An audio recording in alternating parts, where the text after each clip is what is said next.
Okay, we have been talking so much lately about insulin resistance that I wanted to do a really brief recording on insulin resistance and fat. So, when we're talking about the fat cell, you have to think about the fat cell as its own endocrine system. We are learning so much more about fat. It's not just a blob that causes you anxiety and distress when you put on a pair of jeans. It is so much more than that. It has its own endocrine system. It releases hormones like leptin and ghrelin, and it is dependent on insulin. So you cannot make a fat cell grow without insulin, even in the presence of high caloric intake. So I want you to think about that. You could take in massive, massive amounts of calories, and let's say you are doing a low carb or a ketogenic diet, you know this. You can take in more calories in fats and a little bit of protein, moderate protein, than you can in carbohydrates and remain the same weight. A fat cell cannot grow without insulin. What spikes insulin? Carbohydrates and sugar. Fat does not spike insulin whatsoever. So when we have a large amount of fat intake and a high caloric intake, because it's mainly fat and protein, you actually don't gain weight. You can lose weight because a fat cell cannot shrink. You cannot make a fat cell shrink in the presence of high insulin. So the only way a fat cell will shrink is in the presence of low insulin. The reversal of insulin resistance is imperative to lose weight. It's not about calories in, calories out. You can count calories all day long. And as you're counting them, make sure that you look at, is your diet mostly carbohydrates or is it mostly fat and protein? If it's mostly fat and protein, watch those calories increase. If you have the guts to do so, try increasing your calories to 2, 3, 5,000 calories per day. You will actually lose weight if you bring down your insulin. If you lower or reverse your insulin resistance, if you remove that insulin that the fat cell needs to grow, then you can't grow. The fat cell has no other choice but to shrink up. Now, if you keep your calories low, let's say you do 900, 1,000, 1,200 calories, and the majority of your diet is carbohydrates, you are pumping up your insulin. You are increasing your insulin. With or without insulin resistance, you are increasing your insulin. Plain and simple, we know this. We know this from a scientific fact. Fat does not increase insulin. Carbohydrates increase insulin. Sugars increase insulin. That includes fruit, increases insulin. Even some vegetables like carrots and I love me some peppers, believe me, but carrots and peppers and the squashes will still increase insulin. I'm not saying to avoid them. I'm saying to take them into consideration when you're looking at your overall food intake. If you want a fat cell to shrink, you have to pull its insulin. Now, you type 1 diabetics, that does not mean not taking your insulin. That is not what I'm saying. But if you look at a type 1 diabetic, oh, how about that, right?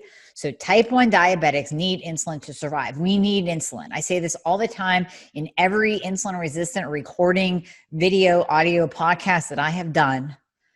I say that we need insulin to survive. We need it. Type 1 diabetics, you have to take it. If you withhold your insulin, you are actually in a kind of anorexic state because you're trying to get skinny by not giving your body insulin, but you could end up, that could be a fatal decision on your part. Don't do that. But that's the perfect example. If we look at type 1 diabetics that don't get their insulin, they will shrivel away to nothing. They will be skin and bones because they have no fat on their body. Fat needs insulin to survive and to grow. So if we keep our bodies in a low insulin state, our fat cells can shrink. In the presence of insulin, fat cells will grow. Remember that. You cannot make a fat cell grow without insulin, even in a high caloric intake. Calories in, calories out do not matter. I want to give you one quick study that was done that I refer to quite often. It was done by a man, I believe this was back, this might have been 40s and 50s. And he wanted to use college students, but then he figured out that he can't get the college students to eat the amount of calories that he wanted them to eat for his study. So he went to a prison. He takes prison inmates and works them up to 10,000 calories per day. 10,000. All y'all are at like 1,000, 1,500, maybe 2,000, 10,000 calories per day. And only one man, they initially gained like a little bit of weight and then it stabilized. And then some of them actually lost weight. One man kept gaining, but that's because he had metabolic dysfunction that needed treated, like a thyroid condition, something like that. So when you optimize the thyroid and when you actually reduce insulin, calories don't matter. Calories in, calories out don't matter. And even if that diet actually contained carbohydrates, but we were supporting thyroid function, we balanced hormones, and we were treating insulin resistance, let's say with berberine that I always talk about, then what we would see is that even the carbohydrates in that high caloric diet, if they're not spiking insulin and you're not battling insulin resistance, those carbohydrates could actually be tolerated and a person would not gain weight. They could actually, your body will adjust to a new caloric set point and start burning. I'm not suggesting 10,000 calories a day, but start burning 10,000 calories a day despite the composition of the diet. But of course, high fat, moderate protein, low carb is the better and best way to go when we're talking about lowering insulin so that your fat cells can shrink, because that's what most of you want. Some of you out there want to grow. Some of you need to gain weight. I would say it's a very small population because most of us are battling the standard American diet. Most of us are battling a lot of misinformation that we've been hearing about, reading about, searching for information. Maybe you tried vegan, maybe you tried vegetarian, you did high carb, low fat, you're staying away from oils, you're whatever, doing the fast metabolism diet, your carbs are all over the place, you're eating oats, you're eating apples, you don't even know what's going on. There's a lot of information out there. Just remember this simple thing.